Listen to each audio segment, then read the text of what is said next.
Mi hijo murió hace 15 años en un accidente devastador. Lo vi en el ataúd, sentí su piel fría y arrojé tierra en su sepultura. Pero anoche, a las 3:27 de la madrugada, mi celular sonó. Su nombre parpadeó en la pantalla, y cuando contesté, oí su voz confusa preguntando: «Mamá, ¿dónde estoy? Todo está oscuro aquí». ¿Cómo puede seguir latiendo tu corazón cuando escuchas la voz de alguien que enterraste? Pero antes de seguir, verifica si ya estás suscrito al canal y escribe en los comentarios: ¿desde dónde estás viendo este video? Nos encanta saber hasta dónde están llegando nuestras historias. Me llamo Isabel, y por 15 años viví con un agujero en el pecho donde antes existía mi corazón. Mi hijo, Santiago, tenía solo 17 años cuando murió en un accidente de motocicleta. Un conductor ebrio se pasó la luz roja en una noche de lluvia y lo golpeó de lleno. En ese momento, mis rodillas flaquearon cuando el teléfono sonó a las 23:42. Era el hospital. ¿Señora Isabel Soto? ¿Madre de Santiago Soto? Esa pregunta ya contenía toda la respuesta que no quería escuchar. Dicen que existe un instinto materno que nos avisa cuando algo terrible le sucede a nuestros hijos. En ese momento, incluso antes de que la doctora terminara la frase, yo ya lo sabía. Era como si un hilo invisible que siempre me conectó a Santiago se hubiera cortado abruptamente. El velorio fue un borrón. Recuerdo estar sentada al lado del ataúd, incapaz de llorar, observando el rostro de mi muchacho. Parecía que estaba durmiendo, excepto por el tono grisáceo de la piel y el maquillaje pesado que intentaba disimular los moretones. Pasé la noche entera acariciando su mano helada, esperando inútilmente que sus dedos se cerraran alrededor de los míos, como lo hacían cuando era pequeño y necesitaba protección. En el cementerio, arrojé una rosa blanca sobre el ataúd mientras lo bajaban a la sepultura. El sonido de la tierra cayendo sobre la madera fue el momento en que la realidad finalmente me golpeó como un tren. Mi hijo estaba muerto. Nunca más oiría su risa ni sentiría su abrazo. Nunca lo vería graduarse, casarse o tener hijos. Todo lo que quedaba de 17 años de vida eran fotografías, ropa con su olor y recuerdos que se desvanecerían con el tiempo. El padre de Santiago no lo soportó. 6 meses después del funeral, Javier pidió el divorcio. Dijo que no podía mirarme sin recordar al hijo que perdimos. Tal vez tenía razón. Yo tampoco podía mirarlo sin sentir que faltaba alguien entre nosotros. Nuestro matrimonio de 20 años terminó con una firma en papeles fríos, otra muerte para sumar a mi colección de pérdidas. Mientras Javier siguió adelante, se casó de nuevo y tuvo otros hijos, yo me quedé atrapada en esa sepultura. La habitación de Santiago permaneció intacta, un santuario congelado en el tiempo. Su ropa todavía estaba en el armario, sus zapatillas gastadas al lado de la cama, sus libros en el estante, en el escritorio, el deber de matemáticas que nunca terminó. No podía deshacerme de nada. Cada objeto parecía contener un pedazo de él que me rehusaba a perder. Todos los domingos, sin falta, visitaba su tumba con flores frescas. Limpiaba la lápida, arrancaba la maleza y conversaba con él como si pudiera oírme. Le contaba sobre la semana, las pequeñas cosas que pasaban, las noticias del mundo. A veces llevaba un libro y leía en voz alta, porque a Santiago siempre le gustó cuando le leía antes de dormir. «Deberías seguir adelante», me decía la gente, como si fuera simple dejar atrás al hijo que creció dentro de mi vientre, como si hubiera un plazo para el luto de una madre. Intenté terapia, grupos de apoyo, antidepresivos. Nada curó esa herida. Aprendí solo a convivir con el dolor, a llevarlo como una compañera constante. Por 15 años mantuve el número del celular de Santiago activo. Pagaba la cuenta todos los meses, solo para poder llamar de vez en cuando y escuchar el mensaje de voz con su voz adolescente. «Hola, llamaste a Santiago. Deja mensaje que te devuelvo la llamada. Gracias». Aquellos segundos de audio eran como un portal a un mundo donde él todavía existía, donde su voz aún vibraba en el aire. Tal vez era locura, pero era mi manera de mantenerlo vivo. La gente siguió adelante. Sus amigos se graduaron, se casaron y tuvieron hijos. El mundo siguió girando sin Santiago en él. Yo seguí respirando, trabajando como maestra de primaria, existiendo en un limbo entre la vida y la muerte. No estaba realmente viva, solo existiendo por inercia, cumpliendo los días hasta que pudiera reunirme con mi hijo nuevamente. Fue entonces cuando sucedió. Un miércoles, 14 de agosto, 15 años después del accidente. Eran exactamente las 3:27 de la mañana cuando mi celular sonó, sacándome de un sueño inquieto. En la oscuridad del cuarto, el brillo de la pantalla iluminó el nombre que jamás esperaba ver. Santiago. No, Santiago, no atender, como yo había renombrado el contacto años atrás, cuando a veces llamaba al número solo para escuchar el mensaje de voz. Era solo Santiago, como si alguien hubiera restaurado el contacto original. Mi corazón se disparó, golpeando contra las costillas como un animal enjaulado. Mis manos temblaban tanto que casi dejo caer el teléfono. No podía ser real. Debía ser un sueño, un error, alguna falla técnica. O tal vez finalmente la cordura me había abandonado del todo, después de años conviviendo con el fantasma de la pérdida. El teléfono siguió sonando, implacable. 5, 6 tonos. En el séptimo, algo dentro de mí se rompió. Contesté. Por varios segundos solo oí una respiración, lenta, insegura, humana. «¿Aló?», susurré, mi voz fallando. Más silencio. Y entonces, «¿Mamá?». La voz era la de él. No había forma de confundirse. La misma entonación, la misma manera de arrastrar levemente la A de mamá. «Mamá, ¿dónde estoy?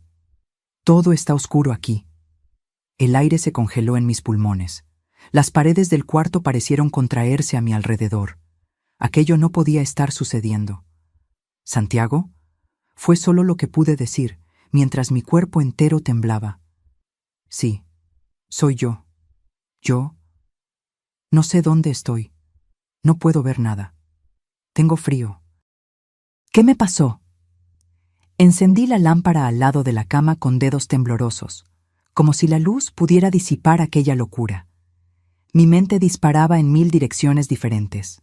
Podía ser una broma cruel, alguien que había robado su número, una alucinación auditiva causada por medicamentos y noches de insomnio.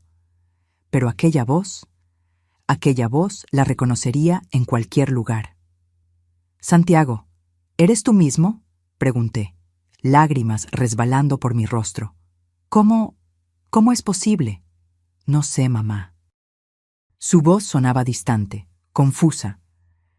Recuerdo el accidente, recuerdo la lluvia, las luces del auto viniendo en mi dirección. Luego, nada, solo oscuridad. Y ahora estoy aquí, pero no sé dónde es aquí. No puedo ver nada. Siento como si estuviera atrapado. Un sollozo escapó de mi garganta. Me levanté de un salto, tambaleándome por el cuarto mientras sostenía el teléfono como si fuera una tabla de salvación. «Santiago, tú moriste. Hace 15 años. Yo te enterré». Silencio del otro lado. Un silencio tan denso que casi podía tocarlo. «No, mamá, no puedo estar muerto. Estoy hablando contigo. Estoy pensando. Estoy sintiendo. Solo no puedo moverme. Todo está apretado a mi alrededor». Sentí un escalofrío recorrer mi espalda. Apretado, como un ataúd. Dios mío, ¿sería posible? ¿Un error en el hospital? ¿Alguien declarado muerto prematuramente? Las historias de personas enterradas vivas poblaron mi mente en un torbellino de horror.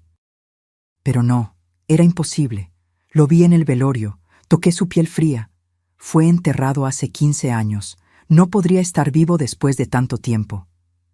«¿Dónde estás ahora?», pregunté, intentando mantener la voz estable. «¿Qué ves a tu alrededor?». «Nada. Está completamente oscuro. Siento madera, Estoy acostado en algo duro. Hay un olor extraño a tierra y moho. Mamá, tengo miedo. Mi sangre se congeló en las venas. Estaba describiendo un ataúd. ¿Cómo podría saber eso? ¿Cómo podría estar consciente después de 15 años? Cálmate, mi hijo. Las palabras salieron automáticamente, el instinto materno sobreponiéndose al pánico. Voy a ayudarte. Solo dime cómo puedo encontrarte. No sé. Solo recuerdo el accidente y luego desperté aquí. Mamá, ¿cuánto tiempo dijiste que pasó? 15 años, Santiago. Mi voz falló. Tú moriste en 2010. Oí su respiración acelerar, transformándose en sollozos de desesperación. No puede ser. No puede. Yo tengo 17 años. ¿Cómo puedo haber perdido 15 años de mi vida? Me agarré a la cómoda para no caer. La situación era absurda, imposible, y aún así estaba sucediendo. La voz de mi hijo muerto, sonaba por el teléfono con la misma claridad de cuando estaba vivo. Santiago, voy a buscarte, ¿de acuerdo? Voy a encontrar una manera. Ni siquiera yo creía lo que estaba diciendo, pero la desesperación en su voz me impulsaba a prometer cualquier cosa. Solo, no cuelgues. Por favor, no cuelgues. Se está acabando la batería, mamá. El pánico era palpable en su voz. El teléfono está parpadeando. No quiero quedarme solo aquí. Espera, Santiago. ¿Cómo me estás llamando? ¿Dónde conseguiste un teléfono? Las preguntas explotaban en mi mente, buscando alguna lógica en aquella locura. Estaba en mi bolsillo, mi celular antiguo. No sé cómo todavía funciona, pero la pantalla dice que la batería está casi agotada. Su celular antiguo. El mismo que fue enterrado con él, a pedido suyo en su testamento que escribió a los 16 años, en una fase en que estaba obsesionado con su propia mortalidad. En la época pensamos que era un capricho adolescente, pero respetamos su deseo. Santiago, escúchame. Intenté organizar mis pensamientos caóticos. ¿Te acuerdas del cementerio Jardín de Paz en Ciudad de México? Fue donde te enterramos, en el ala este, cerca del Gran Roble. Si estás en el ataúd, es allí donde estás. ¿Cementerio? Su voz tembló. ¿Estoy realmente muerto? Ya no sé, hijo, no sé lo que está pasando, pero voy para allá ahora mismo. Mamá, la batería está casi... La voz de él comenzó a entrecortarse. Miedo, por favor, ayúdame. Santiago, aguanta, voy para allá. Grité al teléfono, pero solo oí la señal de llamada terminada. Había colgado, o la batería se había agotado. Temblorosa, intenté llamar de vuelta a su número. Nada. Solo el mensaje automático diciendo que el número no existía, como si aquellos breves minutos de conversación nunca hubieran sucedido. No me detuve a pensar en la lógica o la imposibilidad de la situación. Me puse un abrigo sobre el pijama, agarré las llaves del auto y salí corriendo hacia el garaje. Eran casi las 4 de la mañana cuando manejé como una loca por las calles desiertas de Guadalajara, pasando luces rojas, el corazón latiendo tan fuerte que parecía que iba a explotar. El cementerio estaría cerrado a esa hora, pero conocía al vigilante nocturno, don Antonio. Durante años de visitas dominicales, creamos una amistad silenciosa. Él siempre me dejaba quedarme unos minutos más allá de la hora de cierre, cuando perdía la noción del tiempo, conversando con la tumba de Santiago. Estacioné de cualquier manera en la entrada del cementerio y corrí hasta la caseta. Don Antonio estaba durmiendo en una silla, pero despertó asustado con mis golpes desesperados en el vidrio. «Doña Isabel, ¿qué pasó? Son las 4 de la mañana. Necesito entrar, Antonio. Ahora. Es urgente. Es sobre mi hijo». Me miró como si hubiera perdido el juicio, y tal vez lo había. ¿Su muchacho? Pero, doña Isabel, él... Sé que parece locura, interrumpí, pero necesito ir a su tumba ahora, por favor. Algo en mi mirada desesperada debe haberlo convencido, pues asintió, tomó un manojo de llaves y una linterna. Voy con usted. No es seguro andar sola aquí de madrugada. Oh, no tuve tiempo de agradecer. Ya estaba corriendo por el camino de piedras que conocía tan bien, iluminado solo por la luz de la luna menguante. Don Antonio venía justo detrás, jadeando, intentando seguir mi paso frenético. 15 años visitando el mismo lugar crean un mapa mental preciso. Incluso en la oscuridad, yo sabría encontrar el camino hasta la tumba de Santiago. Izquierda, en el mausoleo de los Almeida, derecha en la estatua del Ángel, seguir el sendero de cipreses hasta el gran roble. Y allí, bajo la sombra del árbol centenario, estaba la lápida de mármol con su nombre. Santiago Eduardo Soto, 1993-2010. Amado hijo, eterno en nuestros corazones.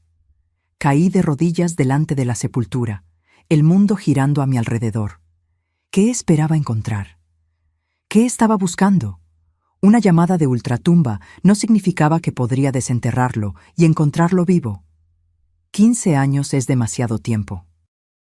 Incluso si hubiera algún error, incluso si hubiera sido enterrado vivo, pensamiento que me causaba escalofríos de horror, no habría manera de sobrevivir tanto tiempo bajo tierra. Doña Isabel, don Antonio se acercó preocupado. ¿Se encuentra bien?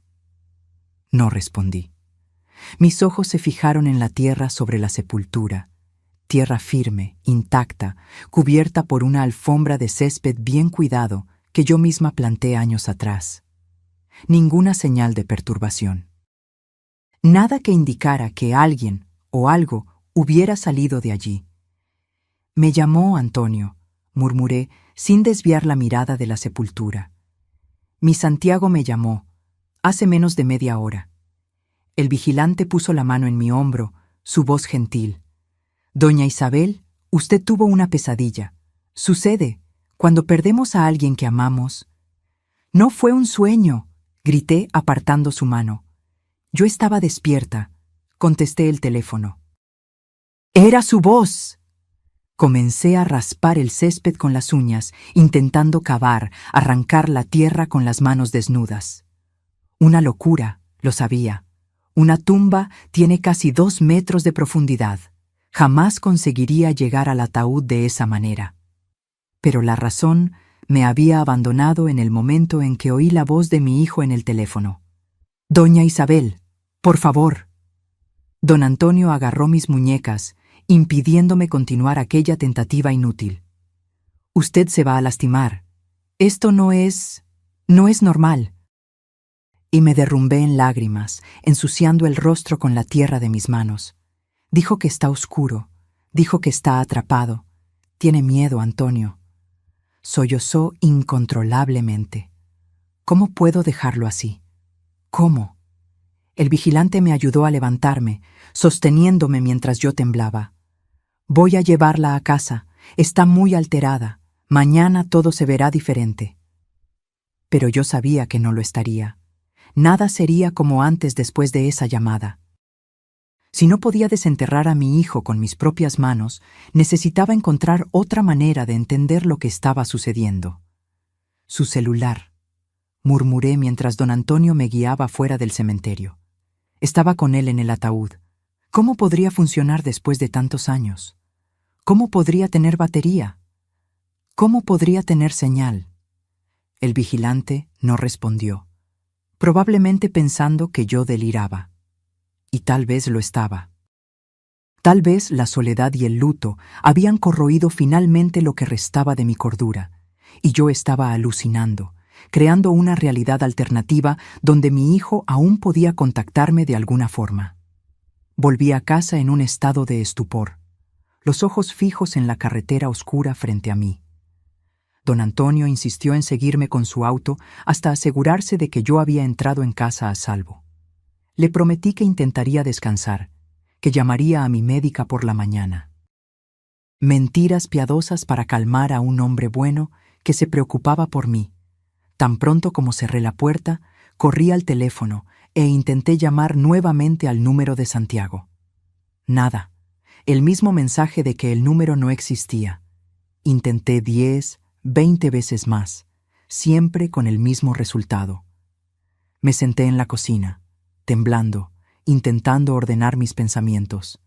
Necesitaba ayuda. Necesitaba a alguien que creyera en mí, o al menos que fingiera creer mientras yo descubría lo que estaba sucediendo. Javier, el padre de Santiago.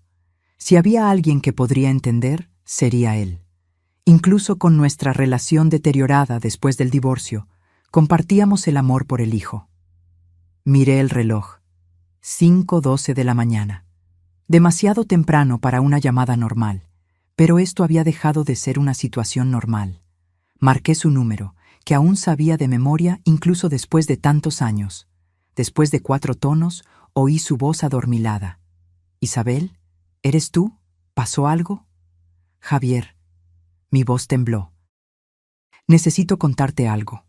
Va a parecer locura, pero necesito que me escuches». Le conté todo. La llamada, la voz de Santiago, el teléfono en el ataúd, mi ida desesperada al cementerio. Esperé que me interrumpiera, que me llamara loca, que sugiriera internamiento psiquiátrico. Pero Javier solo escuchó en silencio, respirando pesadamente al otro lado de la línea. Cuando terminé, hubo un largo momento de silencio. «¿Me crees?», pregunté finalmente, la voz pequeña e insegura. «No sé qué creer, Isabel». Su voz sonaba extrañamente controlada. «Pero sé que no inventarías algo así, no sobre Santiago. Necesito tu ayuda, necesito entender lo que está pasando. ¿Qué quieres hacer?» «Exhumar el cuerpo». Las palabras salieron antes de que pudiera pensar. «Necesito asegurarme, Javier. Necesito ver lo que está allí abajo». Más silencio. Luego, «Sabes que eso es casi imposible, ¿no? Necesitamos autorización judicial. Va a tomar tiempo. E incluso si lo conseguimos, Isabel, 15 años. No habrá mucho que ver». «Lo sé, pero necesito intentarlo. Si existe la menor posibilidad de que haya ocurrido algún error».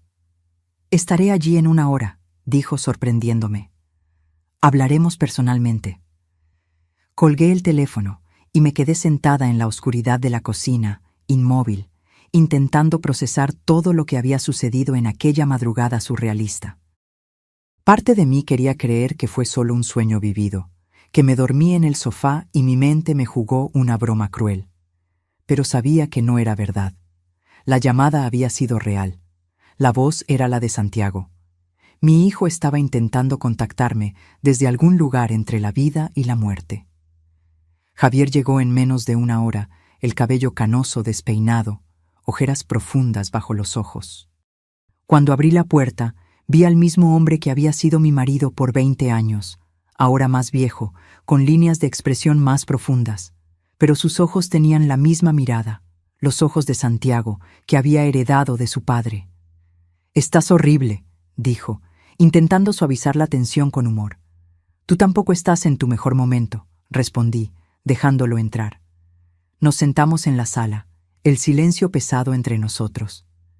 Hacía años que no estábamos así, frente a frente, solos. Nuestros raros encuentros después del divorcio siempre sucedieron en lugares públicos, muchas veces con su nueva esposa e hijos presentes. «Cuéntame de nuevo, cada detalle», pidió él, inclinándose hacia adelante con los codos apoyados en las rodillas. Repetí toda la historia, añadiendo detalles que había olvidado la primera vez.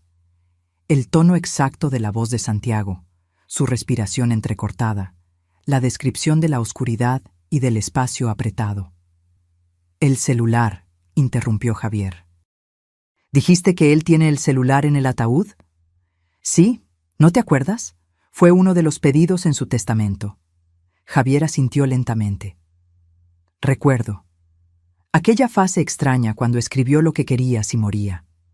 Pensamos que era solo una fase de adolescente. No imaginábamos que él realmente moriría tan temprano», completé. «Un Nokia antiguo, ¿no era? De esos indestructibles». «Sí», concordé, recordando el teléfono azul que Santiago adoraba. «Pero aún así, Javier. 15 años bajo tierra. La batería no duraría tanto. ¿Y cómo tendría señal allá abajo? No tiene sentido, él concordó. A menos que... ¿A menos que qué? A menos que no esté realmente viniendo de la tumba. Javier se levantó, caminando por la sala inquieto. Isabel, ¿ya pensaste que puede ser otra cosa? ¿Alguien jugando contigo, tal vez? ¿Alguien que sabe sobre el celular enterrado con él? Negué con la cabeza con vehemencia. No, Javier, era su voz. Nadie conseguiría imitarla de esa manera. ¿Y quién sería tan cruel a ese punto? Javier pasó la mano por el cabello canoso, un gesto que me recordó tanto a Santiago que sentí una punzada en el pecho. Entonces, ¿qué sugieres? ¿Que nuestro hijo de alguna forma consiguió llamarte desde dentro del ataúd 15 años después de morir? Eso es... Se detuvo, escogiendo las palabras. Isabel, necesitas considerar otras posibilidades. Tal vez estés necesitando ayuda. ¿Crees que estoy loca? No era una pregunta. No dije eso. Se sentó nuevamente, agarrando mis manos entre las suyas, un gesto íntimo que no compartíamos hacía años. Digo que el luto hace cosas extrañas con la mente. Nunca superaste la muerte de él realmente. Nunca seguiste adelante. Retiré mis manos, apartándome. ¿Cómo seguiste tú? ¿Con tu nueva esposa perfecta y tus nuevos hijos perfectos? No es justo, Isabel. Su voz se endureció. También perdí a mi hijo. También sufrí. Solo escogí lidiar con eso de manera diferente. Cerré los ojos intentando calmarme. Pelear con Javier no me ayudaría a encontrar respuestas, y en el fondo sabía que él tenía razón. Era una historia absurda, imposible. Cualquier persona racional dudaría. Voy a intentar llamarlo de nuevo, dije agarrando el teléfono. En tu frente, vas a ver. Marqué el número de Santiago una vez más, poniendo el altavoz. El mensaje automático sonó alto y claro. El número que usted marcó no existe. ¿Ves?, dijo Javier gentilmente. Isabel, yo... El teléfono en mi mano comenzó a vibrar, interrumpiéndolo. En la pantalla, el nombre de Santiago parpadeó nuevamente. ¡Es él!, grité casi tirando el aparato. ¿Estás viendo? ¿Estás viendo? El rostro de Javier palideció. Él estaba viendo.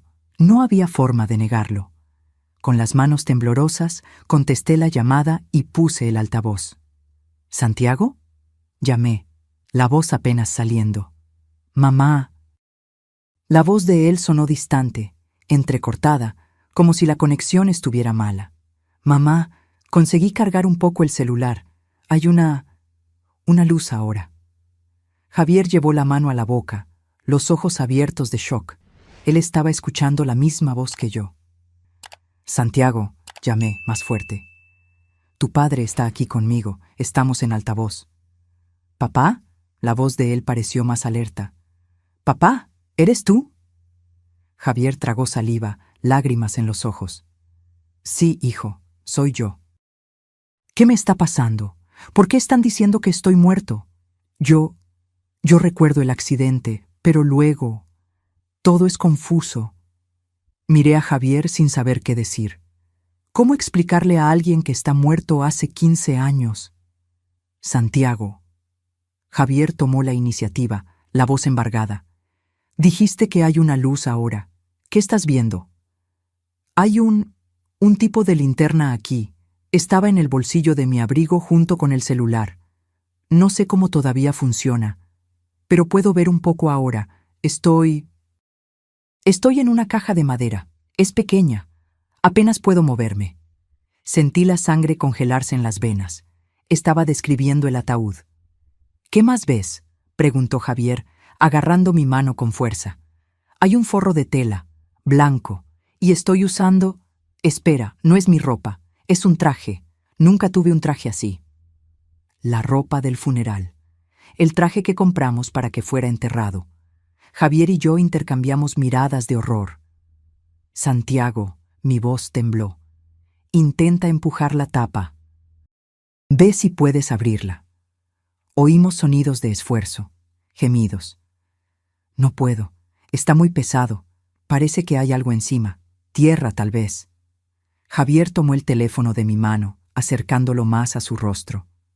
Santiago, escúchame. Necesitamos entender lo que está pasando. ¿Cuánto tiempo llevas consciente ahí? No sé. La voz de él sonaba frustrada. Es como si acabara de despertar de un sueño largo y confuso. Recuerdo partes de mi vida, de la escuela, de los amigos, de ustedes. Pero hay muchas cosas borrosas. Es como si hubiera dormido por mucho tiempo. ¿Y el accidente? ¿Qué recuerdas? Estaba lloviendo. Volviendo de la casa de Juliana, la moto patinó en la curva. Vi los faros viniendo en mi dirección, muy rápido. Luego, dolor. Mucho dolor. Y entonces, nada. Hasta despertar aquí, en la oscuridad. La descripción coincidía exactamente con lo que sabíamos del accidente. Los informes policiales, los testimonios de los testigos. Santiago, llamé, tomando el teléfono de vuelta. ¿Cuál es la última fecha que recuerdas? 10 de marzo de 2010, un miércoles. Tenía examen de física al día siguiente. Javier y yo nos miramos nuevamente. 10 de marzo de 2010, el día del accidente. Exactamente 15 años atrás. ¿Y recuerdas? Dudé, sin saber cómo preguntar. ¿Recuerdas haber muerto? Silencio del otro lado. Apenas su respiración irregular. No sé. Su voz era casi un susurro ahora. Recuerdo el dolor, luego una sensación de flotar, como si estuviera siendo jalado hacia arriba. Luces brillantes, voces que no reconocí. Y luego, oscuridad, hasta despertar aquí. Mamá, papá, ¿estoy de verdad muerto? ¿Cómo responder a eso? ¿Cómo decirle a tu propio hijo que sí, murió, fue velado, llorado, enterrado? Santiago. Javier asumió, evitándome responder. Algo muy extraño está pasando. Necesitamos investigar. ¿Crees que puedas mantener contacto con nosotros? ¿Cuánta batería todavía tiene el celular? Un 30%, creo. No sé cómo todavía está funcionando después de... ¿Cuánto tiempo dijeron? 15 años, respondí, la voz fallando. Hoy es 2025, hijo. Dios mío. Él parecía estar intentando absorber la información. Entonces yo tendría 32 años ahora. Es tan extraño pensarlo. Parece que fue ayer que estaba en la escuela. Para él, realmente lo había sido. El tiempo se había detenido en el momento del impacto que le quitó la vida. 15 años en un abrir y cerrar de ojos. Santiago, dijo Javier, asumiendo un tono más práctico. Necesitamos encontrar una forma de verificar todo esto, de entender lo que está pasando. Dijiste que tienes una linterna. ¿Puedes buscar a tu alrededor, ver si hay algo más contigo en el ataúd? Voy a intentarlo. Oímos sonidos de movimiento, restringido por el espacio pequeño. Hay algunas flores secas. Un rosario. ¿Un sobre? ¿Un sobre? Pregunté sorprendida. ¿Qué tipo de sobre? Parece una carta. Tiene mi nombre escrito en ella. La letra es tuya, mamá. La carta. Lo había olvidado completamente. La noche antes del funeral, escribí una carta de despedida para Santiago y pedí que la pusieran en el ataúd con él. Un último mensaje para mi hijo. Palabras que no tuve oportunidad de decir mientras él estaba vivo. ¿Puedes abrirla?, pregunté, recordándome el contenido íntimo y doloroso de aquella carta escrita en el auge de la desesperación. Sí, la estoy abriendo. Mi querido Santiago. Él comenzó a leer en voz alta. Si existe un mundo más allá de este, sé que estás leyendo estas palabras y sintiendo todo el amor que tu mamá tiene por ti. Continuó leyendo, y cada palabra era como un cuchillo perforando mi corazón. Palabras escritas 15 años atrás, en una noche de dolor insoportable, ahora volviendo a mí en la voz del propio hijo a quien fueron dirigidas. Y un día, cuando mi hora llegue, estaremos juntos de nuevo. Hasta entonces, voy a amarte y extrañarte en cada respiración. Tu mamá, para siempre. La voz de él falló al terminar la lectura. «Tú escribiste esto para mí». «Sí», confirmé, lágrimas resbalando libremente por mi rostro. «La noche antes de tu funeral». «Entonces es verdad», la voz de Santiago sonó abatida. «Estoy realmente muerto, enterrado. Pero entonces, ¿cómo estoy consciente? ¿Cómo estoy hablando con ustedes?». Era la pregunta que nos atormentaba a todos. Una pregunta para la cual no teníamos respuesta. «No sé, hijo», respondió Javier, pasando el brazo alrededor de mis hombros en un gesto protector que me tomó por sorpresa. «Pero vamos a descubrirlo. Te lo prometo. No vamos a dejarte solo en esto». «La batería se está agotando de nuevo», Santiago dijo, la voz súbitamente alarmada. «Solo tengo un 10% ahora. Se va a apagar pronto». «Santiago, escucha», hablé rápidamente. «Vamos a intentar descubrir lo que está pasando. Vamos a ver una forma de ayudarte. Solo no te desesperes, ¿está bien? Estamos aquí. Vamos a encontrarte, de alguna forma». «Tengo miedo, mamá», él susurró, sonando de repente como el niño que solía correr a mi cama durante las tormentas. «Tengo miedo de quedarme solo en la oscuridad cuando la batería se acabe. Tengo miedo de que no consigan encontrarme». «Vamos a encontrarte», prometí, aunque no tenía idea de cómo cumplir esa promesa. «Solo aguanta. Intenta ahorrar la batería. Solo llama si es muy importante. ¿De acuerdo?» «Ok», él concordó, la voz débil. «Papá, mamá, los amo». «También te amamos, hijo», respondimos al unísono, como en los viejos tiempos cuando era niño e íbamos a acostarlo. La llamada se terminó abruptamente. La pantalla del celular volvió a la normalidad, como si nada extraordinario hubiera sucedido. Pero las lágrimas en los ojos de Javier confirmaban que él también había oído. No era una alucinación. No era locura. De alguna forma, nuestro hijo nos estaba contactando de ultratumba. «¿Qué hacemos ahora?», pregunté, secando las lágrimas con el dorso de la mano. Javier se levantó, caminando por la sala, el cerebro analítico de ingeniero claramente trabajando a todo vapor. «Necesitamos ser metódicos. Primero, establecer los hechos. ¿Qué sabemos con certeza? Sabemos que Santiago murió hace 15 años. Sabemos que lo enterramos.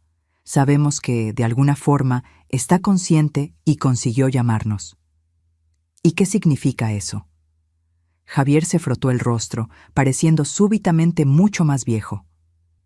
«Es imposible que esté vivo en el ataúd, Isabel». «¿Después de 15 años?» «Lo sé». Me estremecí al pensar en las implicaciones. «¿Entonces qué? ¿Fantasma? ¿Alma en pena? ¿Algún tipo de conciencia residual?». Javier siempre fue el más escéptico entre nosotros, un hombre de ciencia que creía solo en lo que podía ver y tocar. Verlo ahora, considerando posibilidades sobrenaturales, mostraba cuánto aquella llamada lo había afectado. «No sé, pero sé que necesitamos ayuda». Agarró el teléfono. «Voy a llamar a Andrés». Andrés Mendoza. El mejor amigo de Javier desde los tiempos de la universidad. Un patólogo forense que trabajaba en la morgue de la ciudad. Alguien que entendería los aspectos científicos de la situación. «¿Crees que es buena idea involucrar a más personas?», cuestioné nerviosa. «¿Y si él cree que estamos locos?». Andrés me conoce lo suficiente como para saber que no inventaría algo así. Javier ya estaba marcando. «Necesitamos a alguien que entienda la parte científica. Y también vamos a necesitar algún tipo de autorización para exhumar el cuerpo». La palabra exhumación hizo que mi estómago se revolviera. La idea de desenterrar a Santiago, de ver lo que quedó de él después de 15 años, era demasiado perturbadora. «¿De verdad crees que debemos hacer eso?», pregunté, la voz baja. Javier me miró con una seriedad que no veía hacía años. «Si fueras tú en su lugar, atrapada en algún lugar entre la vida y la muerte, ¿no querrías que hiciéramos todo a nuestro alcance para ayudarte?». Él tenía razón. Si existía alguna posibilidad de ayudar a nuestro hijo, necesitábamos intentarlo, no importa cuán perturbadora fuera la idea. Andrés salió poco después, prometiendo iniciar inmediatamente el proceso para la autorización de exhumación. Javier decidió quedarse conmigo, instalándose en el sofá de la sala. Era extraño tenerlo nuevamente en la casa que compartimos por tantos años, la casa donde criamos a nuestro hijo, la casa que él abandonó cuando el luto se volvió insoportable. La noche cayó, trayendo consigo una oscuridad que parecía más densa, más opresiva de lo normal. Ninguno de nosotros conseguía dormir. Nos quedamos en la sala, Javier en el sofá, yo en el sillón, el silencio pesado entre nosotros, roto solo por el ruido ocasional de la ciudad afuera.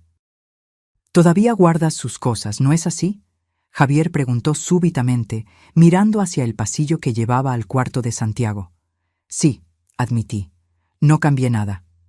Él asintió, sin juicio. «¿Puedo ver?». Lo guié por el pasillo hasta el cuarto que permaneció intacto por 15 años. Abrí la puerta lentamente, como si temiera despertar a alguien.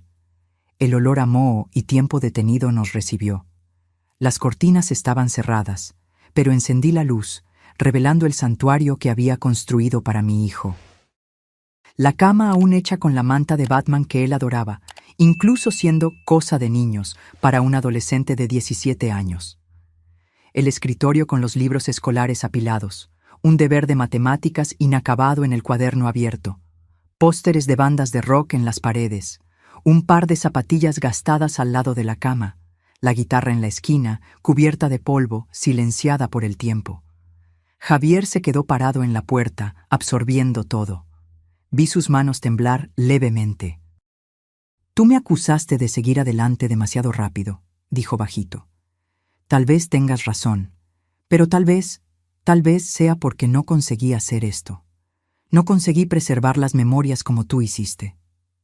Caminó lentamente por el cuarto, tocando los objetos con reverencia. Se detuvo delante del estante de trofeos, natación, ajedrez, competencias científicas. Santiago siempre fue un muchacho brillante, destinado a grandes cosas.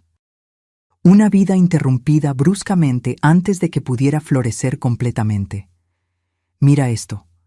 Javier agarró un pequeño cuaderno negro de un cajón entreabierto del escritorio. Su diario. Mi corazón se aceleró. Nunca tuve el valor de leerlo. Yo tampoco. Sostuvo el cuaderno con cuidado, como si fuera un artefacto precioso. «Tal vez deberíamos, ahora, tal vez haya algo aquí que pueda ayudarnos a entender». Nos sentamos en la cama de Santiago, lado a lado, el diario entre nosotros. Con dedos temblorosos, Javier abrió en la primera página. 10 de enero de 2010, leyó en voz alta. «Tuve aquel sueño de nuevo, el del accidente, tan real que desperté sudando frío. En el sueño, estoy conduciendo mi moto en la lluvia. Veo los faros acercándose. Siento el impacto. Luego, floto sobre todo, observando mi propio cuerpo roto en el asfalto. Es aterrador, pero también extrañamente pacífico. Intercambiamos miradas alarmadas. La descripción del sueño correspondía exactamente al accidente que le quitaría la vida 2 meses después. Un escalofrío recorrió mi espalda. Javier continuó leyendo, volteando las páginas con cuidado. Las entradas describían el cotidiano de un adolescente normal. Exámenes, amigos, la chica que le gustaba, peleas con los padres. Pero había algo más, algo perturbador que se repetía en varias entradas. Sueños sobre su propia muerte, siempre el mismo escenario, siempre la misma sensación de estar observando desde afuera. 1 de marzo de 2010. Javier leyó, su voz embargada. Solo 10 días antes del accidente. El sueño se volvió más intenso. Esta vez vi el funeral. Vi a mamá llorando sobre mi ataúd. Vi a papá intentando ser fuerte, pero desmoronándose cuando pensó que nadie estaba mirando. Vi a mis amigos parados en círculo, sin saber qué decir. Es tan vívido que empiezo a preguntarme si son realmente sueños o algo más. ¿Premoniciones? ¿Avisos? Tengo miedo, pero también curioso. Mi respiración falló. Santiago había soñado con su propia muerte, con su propio funeral. semanas antes de que sucediera. Él sabía, murmuré, aturdida. De alguna forma, él sabía lo que iba a pasar. Javier volteó a la última entrada. Era del 10 de marzo de 2010, el día del accidente. Hoy es el día. No sé cómo estoy tan seguro, pero lo estoy. El sueño de anoche fue tan real que todavía puedo sentir el impacto, el metal rasgando mi piel, los huesos rompiéndose. Debería estar aterrado, pero extrañamente no lo estoy.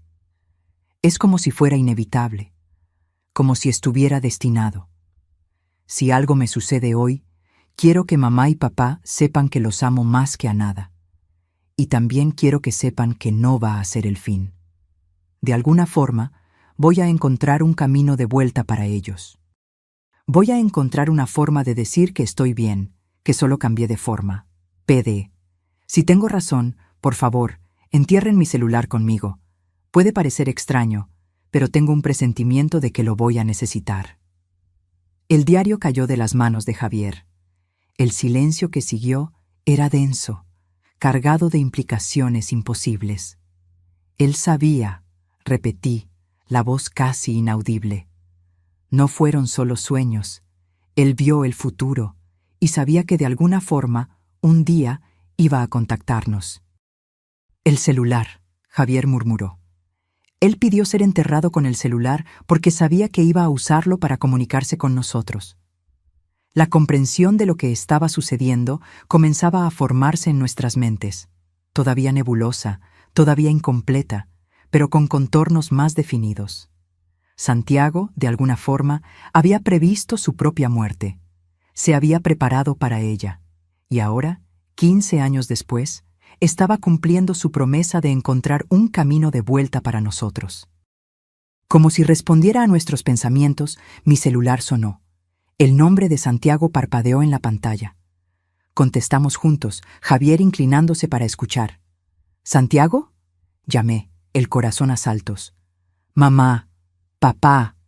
La voz de él sonó diferente ahora, más firme, más segura.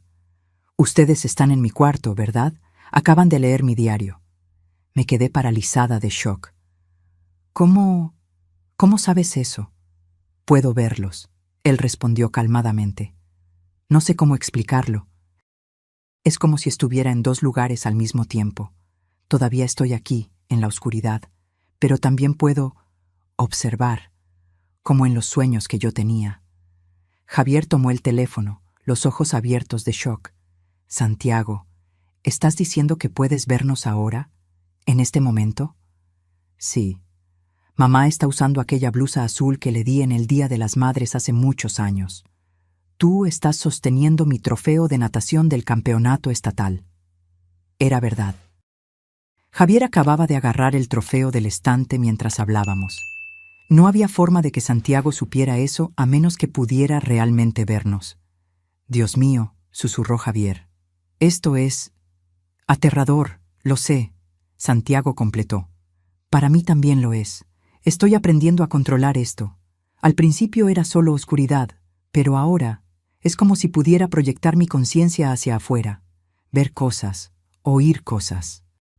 ¿Puedes ver a otras personas además de nosotros? Pregunté, intentando comprender el alcance de esa habilidad imposible. Sí. Consigo ver a Andrés en la comisaría ahora, llenando formularios. Están tramitando la exhumación, ¿no es así? Un escalofrío recorrió mi espalda. ¿Cómo sabía sobre Andrés? ¿Cómo sabía sobre la exhumación? Santiago, ¿qué te está pasando? Preguntó Javier, la voz temblorosa. ¿Estás muerto? ¿Vivo? ¿Qué? Hubo una pausa antes de la respuesta. No sé exactamente. Mi cuerpo está aquí, pero no está vivo en el sentido normal. Está preservado, de alguna forma, como si el tiempo se hubiera detenido para él, pero mi conciencia está en otro lugar, en muchos lugares al mismo tiempo. Esto es imposible, murmuró Javier, el ingeniero racional luchando contra las evidencias sobrenaturales. Muchas cosas son imposibles hasta que suceden, respondió Santiago. Mamá siempre decía eso, ¿recuerdas? Era verdad. Era una de mis frases favoritas cuando Santiago era niño y decía que algo era imposible. «Hijo», pregunté, intentando encontrar sentido a todo aquello. «¿Por qué ahora? ¿Por qué esperar 15 años para contactarnos?» No esperé. Su voz sonó casi sorprendida.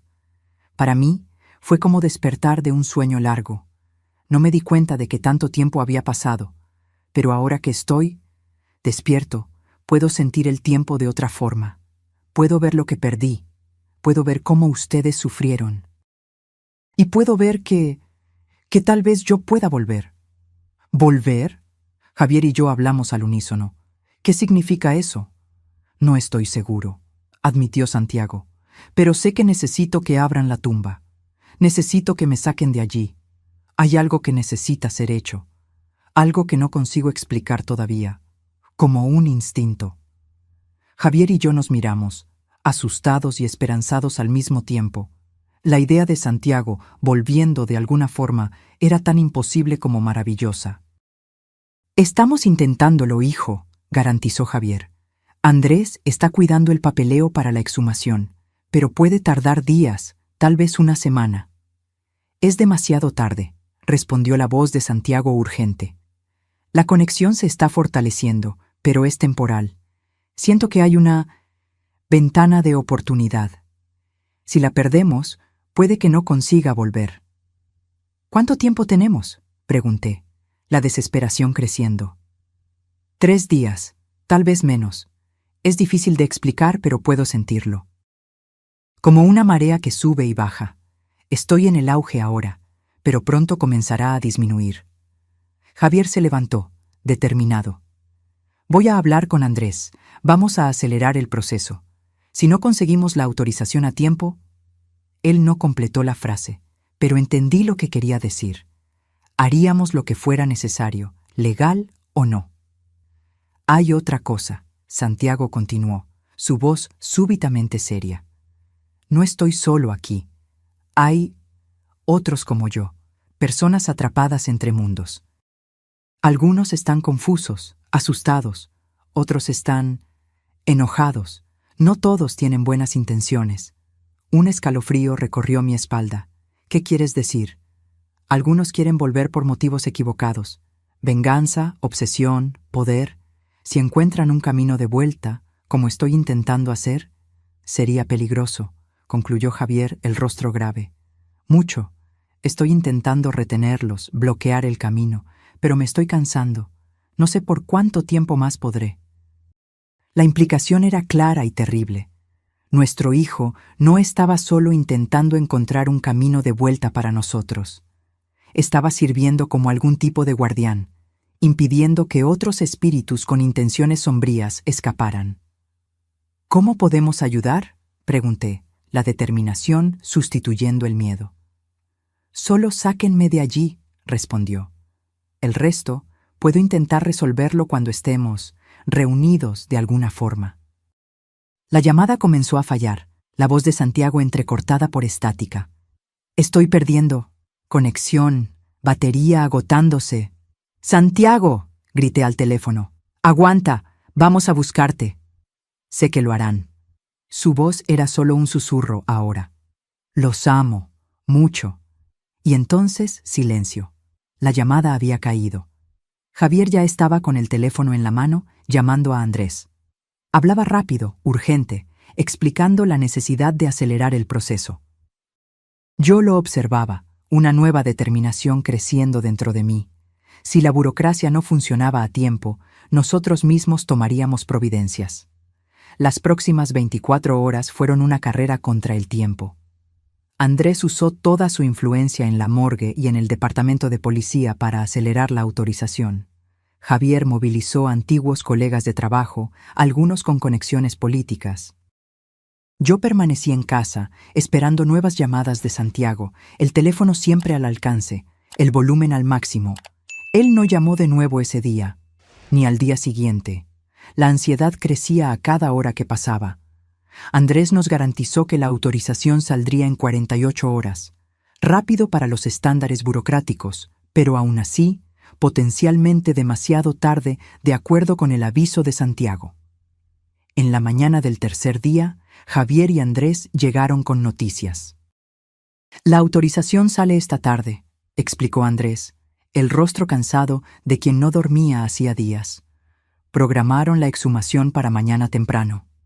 Es demasiado tarde, respondí, recordando el aviso de Santiago. Dijo 3 días, a lo sumo. Hoy es el tercer día. Javier y Andrés intercambiaron miradas significativas. Tenemos un plan alternativo.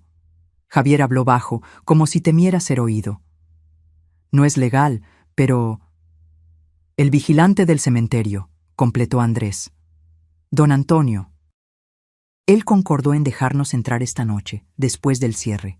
Traerá el equipo necesario. Haremos todo discretamente. ¿Y después? Pregunté. Incluso si conseguimos abrir el ataúd, ¿qué haremos? No podemos simplemente llevarnos lo que sea que encontremos allí. Un paso a la vez, respondió Javier. Primero, necesitamos ver lo que hay allí dentro, entender lo que Santiago quiso decir con volver. Pasamos el día en un estado de ansiedad contenida, preparándonos para la noche. Andrés trajo ropa oscura para todos, linternas, herramientas. Javier preparó un auto con documentos falsos en caso de que fuéramos detenidos por la policía.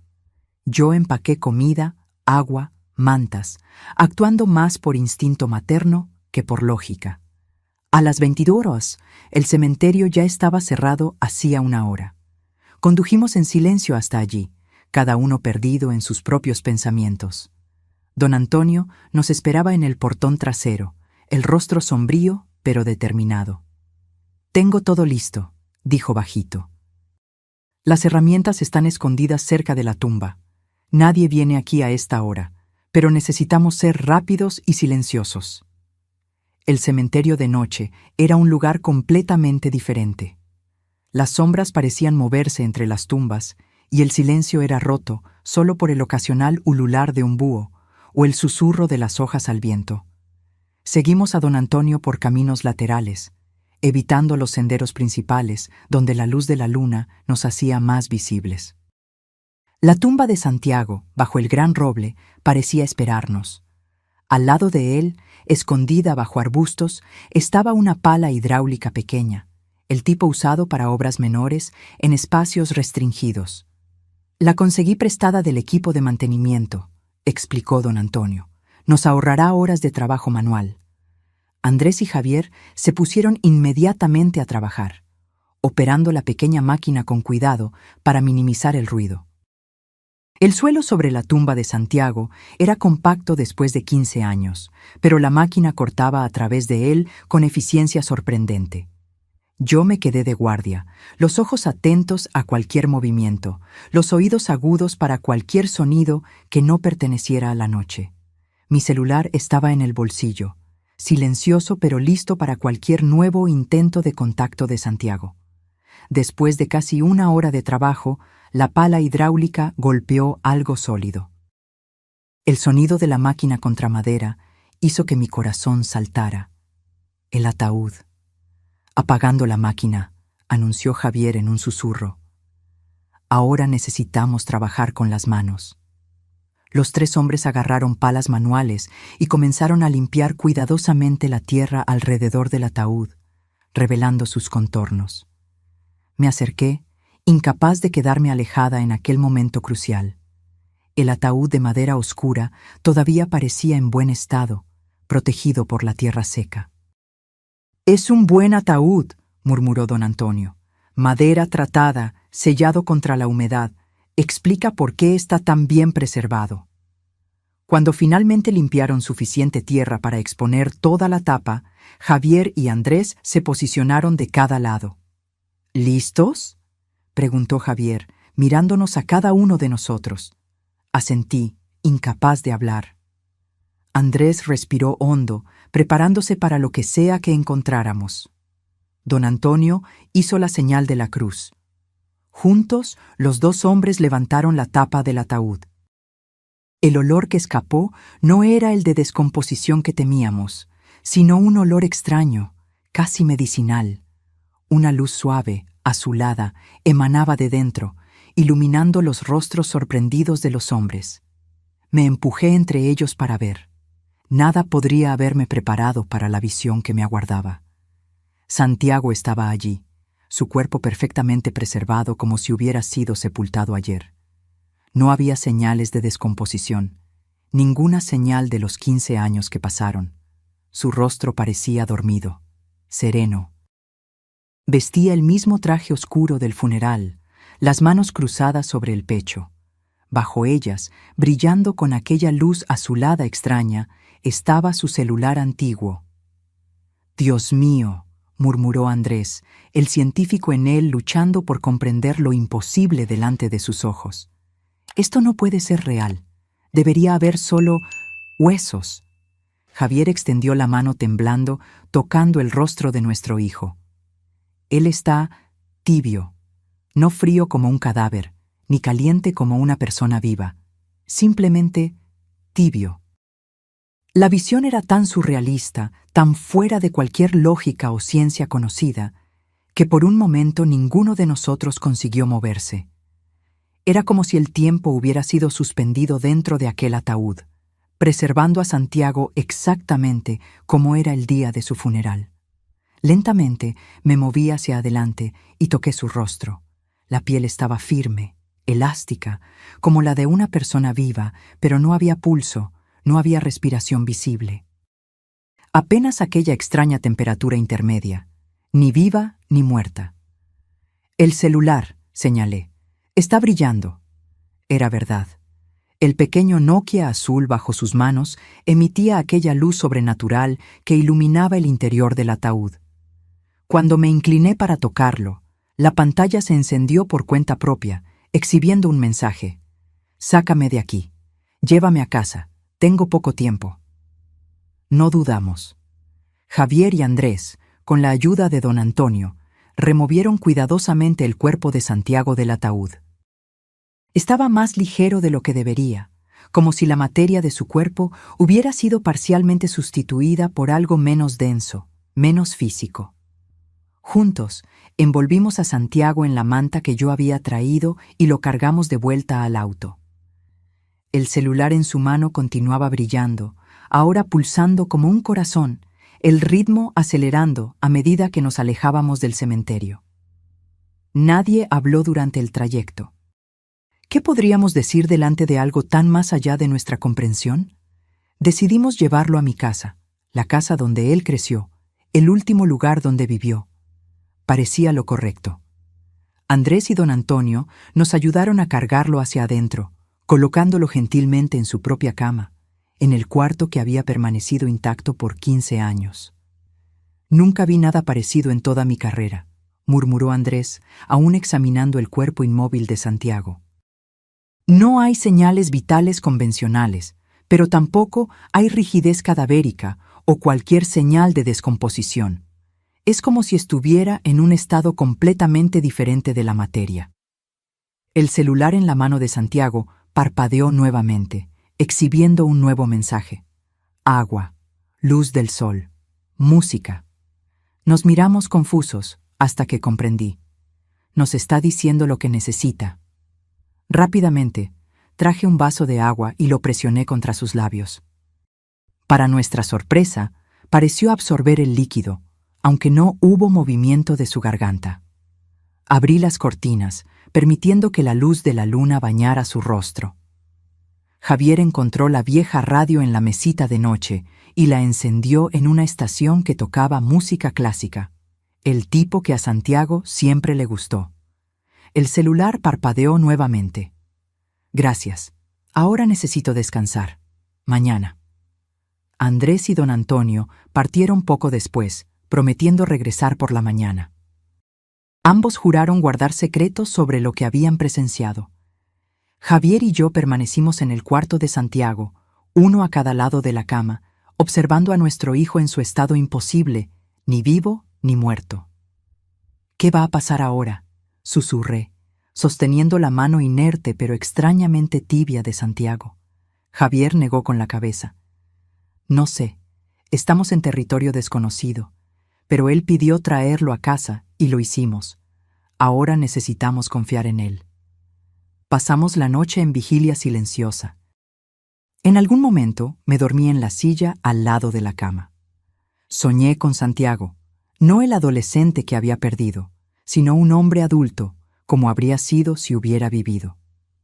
En el sueño, él sonreía y decía: «Ya casi es la hora, mamá, solo un poco más». Desperté al amanecer con un extraño zumbido llenando el cuarto. Javier también había despertado, mirando a su alrededor, confuso. El origen del sonido era el celular de Santiago, que ahora brillaba intensamente, la luz azulada pulsando en un ritmo cada vez más rápido. Lentamente, casi imperceptiblemente al principio, el cuerpo de Santiago comenzó a cambiar. La piel, que antes tenía una palidez mortal, ganaba color. Los dedos, antes rígidos, se movían levemente. Los ojos, cerrados por 15 años, temblaban bajo los párpados como en un sueño profundo. «Javier», susurré, agarrando su mano. «Algo está sucediendo». El zumbido se intensificó, volviéndose casi insoportable. La luz del celular se expandió, envolviendo todo el cuerpo de Santiago en un capullo azulado. Por un momento terrible, pensé que podría estar desintegrándose, desapareciendo delante de nuestros ojos. Pero entonces me di cuenta, se estaba transformando. El rostro adolescente se suavizó, los contornos cambiando sutilmente, envejeciendo. El cuerpo bajo el traje funerario parecía llenarse, ganar masa y altura. Era como ver 15 años pasar en cuestión de minutos, el tiempo recuperando su curso normal, acelerado. Y entonces, tan súbitamente como comenzó, todo paró. El zumbido se silenció. La luz se retrajo hacia el celular antes de apagarse completamente. El cuarto volvió a la normalidad, iluminado solo por el sol naciente. Santiago abrió los ojos.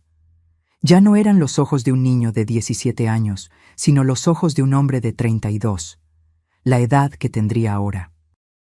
Su rostro había cambiado, madurado, aunque todavía era inconfundiblemente él. El cuerpo había crecido, haciendo que el traje funerario estuviera apretado en los hombros y corto en las muñecas. «¿Mamá?» Su voz era más profunda, más grave. «¿Papá?» Caímos sobre él en un abrazo desesperado, lágrimas resbalando libremente. Era imposible, era un milagro. Era nuestro hijo regresando de los muertos, no como un fantasma o un zombi, sino como un hombre vivo, completo, que parecía haber vivido cada uno de los 15 años que había perdido. «¿Cómo?», fue todo lo que Javier consiguió decir, sosteniendo el rostro de Santiago entre las manos, examinándolo con ojos maravillados. Santiago sonrió. Una sonrisa de adulto, con líneas de expresión en las esquinas de los ojos que no estaban allí antes. «Es complicado. Yo mismo no lo entiendo completamente». Intentó sentarse y lo ayudamos, notando cómo se movía con la cautela de quien no usa el cuerpo hacía mucho tiempo. «El tiempo funciona diferente. Del otro lado», continuó. «No es lineal como aquí. Viví muchas vidas allí. Aprendí cosas, crecí. Cuando me di cuenta de que había un camino de vuelta, que podría regresar si las condiciones eran correctas». Miró el celular, ahora común y ordinario en su mano. Este fue el eslabón. La conexión que mantuve con este mundo, y ustedes fueron el faro que me guió de vuelta. «¿Pero cómo es esto posible?», pregunté, aún incapaz de creer completamente en el milagro delante de mí. «La ciencia de ustedes todavía no tiene palabras para esto», Santiago respondió gentilmente. «Dimensiones paralelas, tal vez. O estados alternativos de conciencia. Lo importante es que estoy aquí. Volví. No exactamente como era, pero...». Miró sus propias manos, ahora más grandes, más fuertes, con pequeñas cicatrices y callos que no estaban allí antes. «Este cuerpo refleja las experiencias que tuve allí, el crecimiento, el aprendizaje, como si hubiera vivido estos 15 años en otro lugar». Javier, siempre el pragmático, ya pensaba en las implicaciones. «¿Cómo vamos a explicar esto? Legalmente estás muerto, no existes en el sistema». Santiago sonrió nuevamente. Tendremos tiempo para resolver eso. Andrés puede ayudar. Tal vez una historia sobre error de identificación, amnesia, algo así. Lo importante es que estoy de vuelta. Su rostro se puso súbitamente serio. Pero no soy el único que encontró el camino.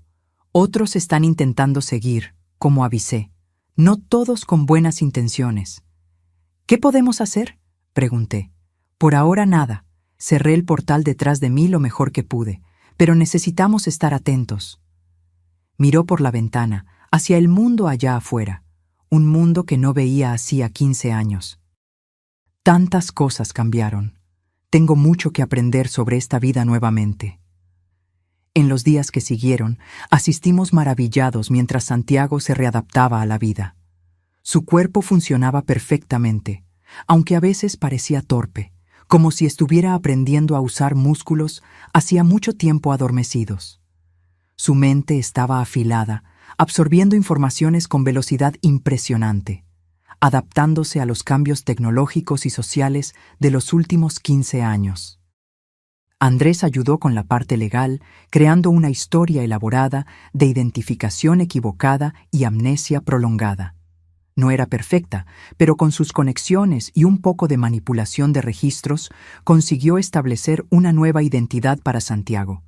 No como alguien resucitado de los muertos, sino como alguien que nunca realmente murió. En cuanto a mí, pasé de madre enlutada a madre de un hijo adulto en cuestión de días. Era extraño, desorientador, maravilloso.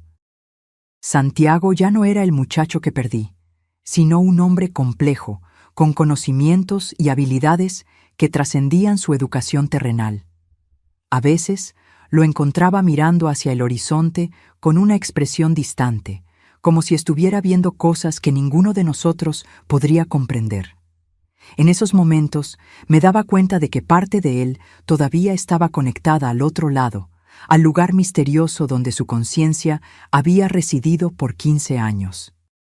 Una noche, sentados en el porche observando las estrellas, le pregunté si extrañaba aquel lugar. A veces, admitió, era pacífico allí, de cierta forma, sin limitaciones físicas, sin el peso del tiempo lineal, pero faltaba algo esencial. ¿Qué?, pregunté. Él sonrió, aquel sonrisa que era al mismo tiempo familiar y nueva. Esto, humanidad, conexión. La belleza de estar vivo, con todas sus imperfecciones y desafíos. Vale la pena estar aquí, incluso sabiendo que un día tendré que partir nuevamente.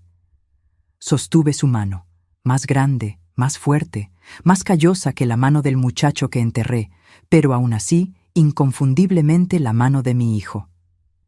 Cuando ese día llegue, estaré lista para dejarte ir, prometí. Esta vez, sabré que no es un adiós para siempre. Santiago asintió, sus ojos reflejando la sabiduría de alguien que vivió entre mundos. Nunca es un adiós para siempre, mamá, solo un hasta pronto. Enterré a mi hijo hace 15 años, visité su tumba religiosamente cada domingo, mantuve su cuarto intacto como un santuario a su memoria. Y entonces, en una noche común, mi teléfono sonó con una llamada del más allá. Hoy, él está sentado a mi lado, no como el muchacho que perdí, sino como el hombre que se convirtió en otro plano de existencia. La muerte, aprendí, no es el fin de la historia. A veces, es solo el comienzo de una nueva y extraordinaria jornada. Ahora, si te gustó esta historia, haz clic en suscribirte y dime en los comentarios, ¿qué parte te dejó con la boca abierta?